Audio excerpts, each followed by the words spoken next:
Khamenei, नाम सुनकर flower समझे क्या? फ्लावर नहीं, फायर है। झुकेगा नहीं ईरान का ये सुप्रीम लीडर। ये वो नाम है जो धमकियों से नहीं डरता, अल्टीमेटम पर नहीं झुकता और शर्तें खुद तय करता है। जिस डायलॉग को अब तक आपने फिल्मों और रील्स में सुना था, खामेनेई ने उसे रियल वर्ल्ड में उतार दिया है और ये साफ ऐलान कर दिया है कि ईरान झुकेगा नहीं। मिडिल ईस्ट एक बार फिर उसी दोराहे पर खड़ा है जहां एक तरफ जंग है और दूसरी तरफ बातचीत। अमेरिका और ईरान दोनों आमने सामने नहीं है, लेकिन तनाव आमने सामने खड़ा है। मिडिल ईस्ट में जंग और बातचीत एक बार फिर आमने सामने खड़ी नजर आ रही। अमेरिका और ईरान के बीच महीनों की तल्खी, धमकियों और सैन्य तनाव के बाद आखिरकार ओमान में बातचीत हुई। ये वही दौर है जब बीते साल अमेरिका और इजराइल ने ईरान पर सैन्य हमले किए थे और पूरा इलाका युद्ध के मुहाने पर पहुंच गया था। खाड़ी देश ओमान की राजधानी मस्कट में शुक्रवार 6 फरवरी को अमेरिका और ईरान के प्रतिनिधियों के बीच अप्रत्यक्ष वार्ता हुई। दोनों देश आमने सामने नहीं बैठे, बल्कि ओमान के विदेश मंत्री बद्र अल बुसैदी संदेशवाहक की भूमिका में नजर आए। यही मॉडल पहले भी ईरान अमेरिका बातचीत में अपनाया जाता रहा है। ओमान की राजधानी मस्कट में 6 फरवरी को हुई ये बातचीत सीधे नहीं थी। बीच में थे ओमान के विदेश मंत्री मैसेंजर बनकर, यानी बातचीत भी पर्दे के पीछे और रणनीति भी। हालांकि इस बातचीत के ठीक बाद अमेरिका ने नए प्रतिबंध ठोक दी। बातचीत को इसलिए भी अहम माना जा रहा है क्योंकि इसके बाद दोनों पक्ष आगे और बातचीत करने पर सहमत हुए। इसे फिलहाल एक पॉजिटिव लेकिन सतर्क शुरुआत माना जा रहा है। अब सवाल उठता है कि इस बातचीत में कौन कौन शामिल था।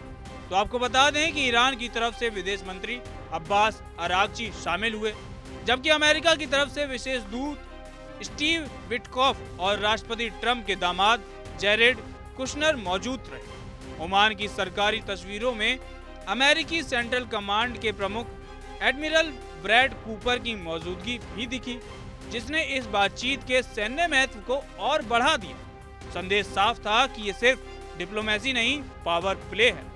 हालांकि बातचीत के ठीक पहले माहौल बेहद गर्म था। अमेरिकी राष्ट्रपति डोनाल्ड ट्रंप खुली चेतावनी दे चुके थे कि अगर ईरान ने परमाणु समझौते पर दस्तखत नहीं किए या प्रदर्शनकारियों पर हिंसा की तो अमेरिका सैन्य कार्रवाई कर सकता है। वहीं ईरान के सर्वोच्च नेता अयातुल्लाह अली खामेनेई की तरफ से भी सख्त तेवर दिखाए गए थे।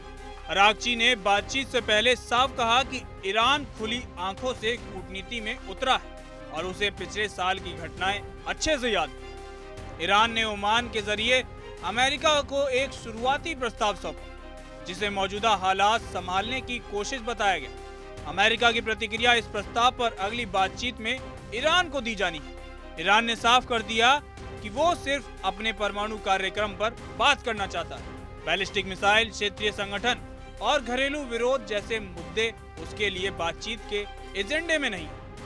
तो वहीं इसके उलट अमेरिका चाहता है कि मिसाइल कार्यक्रम, क्षेत्रीय प्रभाव और मानवाधिकार जैसे मुद्दे भी शामिल हो। हालांकि ईरान किसी भी कीमत पर झुक नहीं रहा है, यानी ईरान अपनी शर्तों पर बातचीत कर रहा है। लेकिन कहानी में ट्विस्ट यहीं खत्म नहीं होता। बातचीत के तुरंत बाद अमेरिका ने ईरान पर नए प्रतिबंध ठोक दिए। ईरानी तेल ढोने वाले 14 जहाजों और कई कंपनियों को निशाना बनाया गया। अमेरिका का आरोप है कि ईरान तेल से कमाए पैसों का इस्तेमाल दुनिया भर में अस्थिरता फैलाने और अपने ही नागरिकों पर दमन के लिए करता है। वहीं व्हाइट हाउस ने जानकारी दी कि डोनाल्ड ट्रंप ने ईरानी शासन के खिलाफ एक एग्जीक्यूटिव ऑर्डर पर साइन किए, जिसमें उन देशों पर टैरिफ लगाने की बात कही गई है जो ईरान से सामान या सेवाएं खरीदना जारी रखते हैं।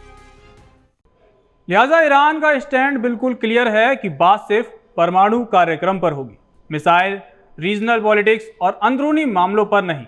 जबकि अमेरिका चाहता है पूरा पैकेज, हर मामले पर विस्तार से बातचीत। और अब सवाल बड़ा है कि क्या ये बातचीत वाकई शांति की शुरुआत है या जंग से पहले की आखिरी कूटनीतिक स्क्रिप्ट। खामेनेई तय करेंगे वक्त, खामेनेई तय करेंगे मैदान, और दुनिया देखेगी कि झुकता कौन है और टिकता कौन है। आपको क्या लगता है, क्या खामेनेई ट्रंप को पीछे हटने के लिए मजबूर कर देंगे या फिर खुद पीछे हटना पड़ेगा? कमेंट में जवाब जरूर दीजिएगा। कैमरे के पीछे मेरे सहयोगी मिनाज है, मेरा नाम तरुण है। जनता टीवी पर खबरों का सिलसिला यूं ही जारी रहेगा।